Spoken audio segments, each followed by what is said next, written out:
আসামিদের তাদেরকে প্রাথমিক জিজ্ঞাসাবাদে তারা ঘটনাটা স্বীকার করছে। ভিকটিমের কাছ থেকেও আমরা প্রাথমিক জিজ্ঞাসাবাদে পেয়েছি যে ভিকটিম যা বলেছেন এবং আসামি তারা যে তথ্য দিয়েছে দুইটাই মিলেছে এবং আসামিরা তাদের বর্তমান যে দুইজন আসামি আছে এখানে তারা নিজেরাই তাদের অপরাধ স্বীকার করছেন প্রাথমিকভাবে। আসামিদের পরিচয়টা আমরা এখনই খোলাসা করতে চাচ্ছি না, এটা পরবর্তীতে যখন মামলা হবে তখন আমরা অটোমেটিক্যালি সেই জিনিসটা আপনারা অফিসিয়ালি জেনে যাবেন। প্রিয় দর্শক, গতকাল রাত্রে একটি পাশবিক ঘটনা ঘটে যায় সিলেটের লোহাপাড়ায়। সিলেটের কাজীটুলা সংলগ্ন লোহাপাড়া এলাকায় এই পাশবিক ঘটনাটি ঘটে। একজন প্রতিবন্ধী নারীকে ফুসলিয়ে, অর্থাৎ কারোর ভাষ্যমতে তাকে আশ্রয় দেবেন, থাকার জায়গা দেবেন এমন প্রতিশ্রুতি দেখিয়ে, আবার কারো ভাষ্যমতে বিয়ের প্রলোভন দেখিয়ে তাকে নিয়ে আসা হয় একতলা ভবনের ভেতরে, এবং সেই ভবনে নিয়ে আসার পর সেখানে তাকে রাত পর পাশবিক নির্যাতন করে 3 জন মিলে, এবং সেই পাষণ্ডগুলো সকালে তাকে সেই ভবনে রেখেই তালাবদ্ধ করে চলে যায়। এক পর্যায়ে প্রতিবেশীরা বিষয়টি জানতে পারে এবং তারা পুলিশকে খবর দেয়। খবর পেয়ে ঘটনাস্থলে র্যাবের সাথে সাথে পুলিশও সেখানে পৌঁছায় এবং ঘটনাস্থলে পৌঁছে তারা আসামিদেরকে কৌশলে ডেকে নিয়ে আসে এবং 2 জন অপরাধীকে হাতে নাতে সাথে সাথে আটক করা হয়, কিন্তু একজন আসামি এখনো পলাতক রয়েছে। এটা ঘটনা ঘটছে বাদে আমরা দরজা ভাঙার পরে একজন মহিলারে পাইছি, জিগাইলাম আপনার বাড়ি কোন জায়গা, হয়েছে তাই বাড়ি বগুড়া, তাই কিতার লাগিয়ে আইসে সাতক্ষীরা হয়েছে তাই বাড়ি, জিগাইছেন জিগানির পরে তাই নডিয়া হয়েছে, তাই 3 জনে আনছে, তারা আনার পর তাই বিয়ার প্রতিলোক দেখাই আনছে, আনার পরে তাই সারা রাত দর্শন করছে তারা, আমরা তো ঢুকুনছি।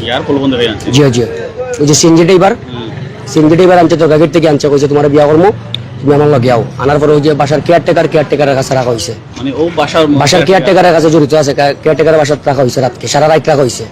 সকালে পাইছি মহিলার গড় তালা মারা গড়, তালা ভাঙ্গি আমরা ঢোকার পরে দেখি মহিলার জিগাইলাম, হয়েছে আমার আনিয়া রাখছে তারা, বিয়াল মুখ দেখাই আনছে, আমার লগে তারা এইসব কাজ করছে। মহিলারা চাক্কু দেখানো হয়েছে, বাঁকা ডরবই দেখানো হয়েছে।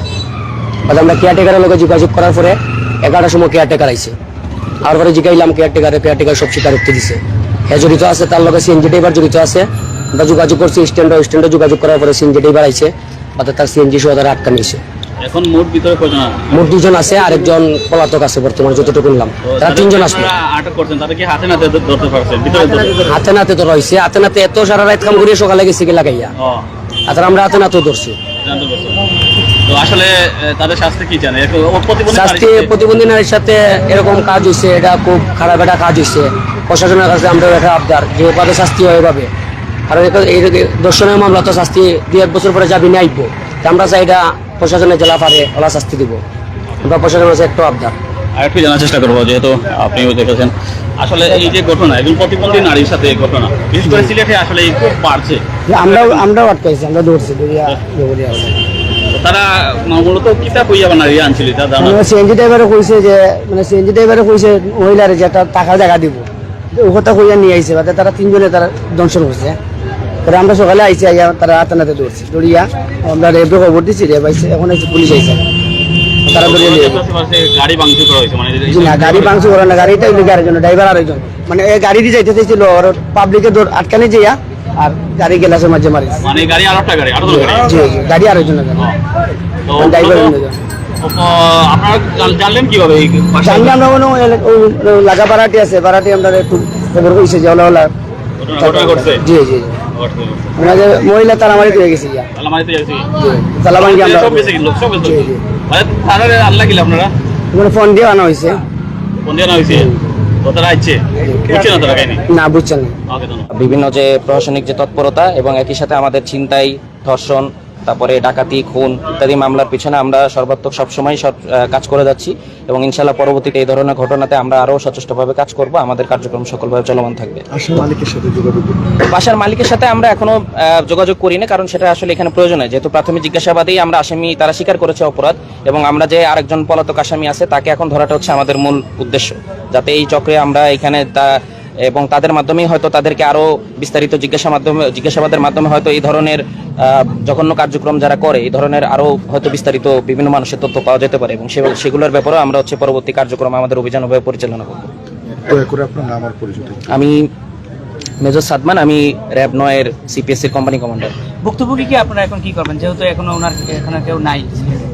এখন ওনার যেহেতু নাই, আমরা এখন যেহেতু ভিকটিমকে আমরা হাসপাতালে নিব, হাসপাতালে নিয়ে ওনার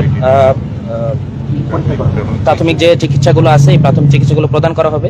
তো ওগুলো প্রদান করার পরে তারপরে হচ্ছে আমরা এটা হচ্ছে তাদেরকে আমরা থানায় করবো। আর আসামিকে এখন আমরা আমাদের হেফাজতে নিচ্ছি, নিয়ে আমরা এর মামলার পর্যায়ে আমাদের যে মামলা কার্যক্রমগুলো আছে এগুলো নিয়ে আমরা পরবর্তীতে তাদেরকে থানায় হস্তান্তর করবো। অভিযুক্ত যারা আছে তাদের বিরুদ্ধে রিসেন্ট কোনো মামলা বা ক্রাইম সেকশন এরকম কিছু হয়েছে কিনা, আছে কিনা? না, এখনো আমরা এই ধরনের তথ্য, এই প্রাথমিক জিজ্ঞাসাবাদে এখন ওই ধরনের কোনো তথ্য আমরা করতে পারিনি। এজন্য আমি বলছি যে আমরা এখন আসামিকে আমাদের হেফাজতে নিব, নেওয়ার পরে তাদের বিস্তারিত বা পূর্বে যে কার্যক্রম বিবরণ ওগুলো আমরা চেক করব। চেক করলে তখন বুঝতে পারবো যে তাদের বিরুদ্ধে কোনো ধরনের মামলা ছিল কিনা। বাট এখন পর্যন্ত জিজ্ঞাসাবাদে এই ধরনের আসামি এখানে, হ্যাঁ, আসামিদের সাথে আমরা এখানে একটা সিএনজি এবং একটি চাকু, আমরা একটি চাকু এখানে আলামত হিসেবে উদ্ধার করতে পেরেছি। এই চাকু দিয়ে হচ্ছে ভিকটিমকে তারা ভয় দেখিয়েছিল যাতে ভিকটিম এই ব্যাপারে কোনো ধরনের কথা না বলে বা কোনো ধরনের কোথাও যাতে তথ্য ফাঁস না করে। হালকনা আজকে সকালে আজকে সকালে করছে আজকে সকালে 9টা উঠার সময় 9টা 9:30 কজন লইয়া আইছিলাম মূলত বাসার বাসা তেরা হালকা রাত্রে বুঝি লই আইছে কালকে? কালকে 11 রাত্রে 1:30 মানে কিতা পরীক্ষা থেকে গাড়ি নিয়ে আইছে? এরা হইল মহিলা হইল 3 জিতে লই আইছে।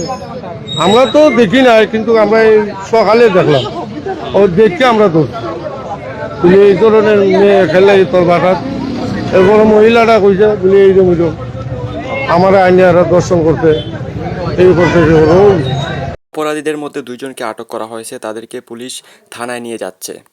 থানায় নিয়ে যাওয়ার পর তাদেরকে আরও জিজ্ঞাসাবাদ করা হবে, তারা আরও কোনো ঘটনার সাথে জড়িত আছে কিনা সেটাও জানার চেষ্টা করা হবে, এবং এই ঘটনার সাথে জড়িত আরও কোনো ক্লু পাওয়া যায় কিনা সেটাও খতিয়ে দেখা হবে, এবং তাদের সাথে জড়িত অন্য আরও একজন আসামিকে গ্রেফতার করার অভিযান চলমান রয়েছে। তো প্রিয় দর্শক, বর্তমানে সিলেটে অপরাধ প্রবণতা বেড়েই চলেছে। আমার মনে হয় বর্তমান প্রেক্ষাপটে সিলেটে আইনি তৎপরতা আরও বাড়ানো জরুরি। তো প্রিয় দর্শক, আজকের মতো এই পর্যন্ত। দেখা হবে পরবর্তী প্রতিবেদনে। আল্লাহ হাফিজ। আসসালামু আলাইকুম ওয়া রাহমাতুল্লাহি ওয়া বারাকাতুহু।